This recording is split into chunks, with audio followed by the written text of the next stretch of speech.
What's going on, guys? Josh Baldwin here, and welcome back to Mad Money Millennial, where I make videos on personal finance and the latest and greatest in financial news.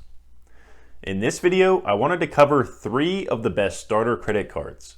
Starter credit cards can be an excellent option for people with limited or bad credit to have the opportunity of starting their credit building journey, or repairing their credit more easily, depending on their financial situation.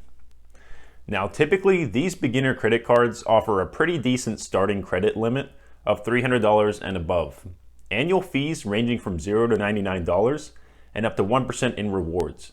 Pretty standard for most credit cards in general, let alone one tailored for beginners. However, starter credit cards do tend to have higher interest rates and don't typically offer any sort of large bonus incentives. In any case, it is crucial for any new credit card holder to be willing and able to pay back their balance in full each month. Okay, number 1 on the list is the Capital One Platinum credit card. Now, this credit card is a pretty good option for people with average or no prior credit history at all. This is actually the credit card I personally started with, and I can tell you I've run into little to no issues with it.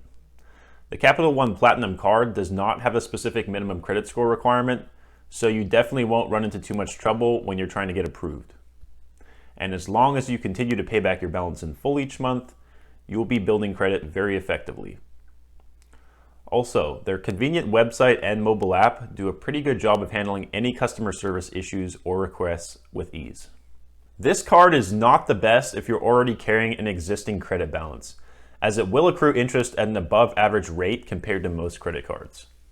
Now, one perk is that this credit card doesn't have any annual, monthly, or one-time fees.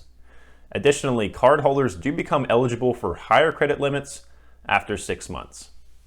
Okay, the next one on the list is a secured Mastercard from Capital One. Similar to the Platinum card, this one has no annual fee and even has a $0 foreign transaction fee. Now, for this card, it is required to place a $49, $99, or $200 refundable security deposit before you can be assigned a $200 credit limit. Now, this is a lot lower than most cards I've seen. This is also one of the only cards I've heard of requiring a security deposit to apply.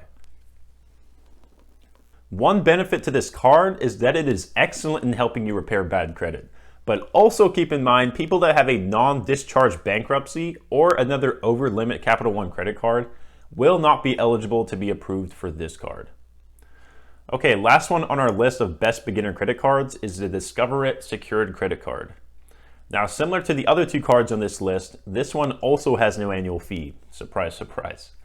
This card even rewards cardholders with 1 to 2% cashback on purchases and matches the rewards credit card holders earn in the first year. Earn 2% cashback on gas stations and restaurants on up to $1,000 in combined purchases each quarter, plus 1% unlimited cashback on all other purchases. So definitely an excellent card in terms of cashback rewards. There is a $200 minimum deposit, which becomes your spending limit. Again, that's very low on the radar of other credit cards that I've seen. APR rates are high for this credit card at a regular rate of 22.99%, so definitely not a good idea to carry any sort of balance on this one. Alright guys, that was the top 3 best credit cards for beginners in 2021. Once again, please show your support by leaving a like and subscribe to my channel for weekly videos.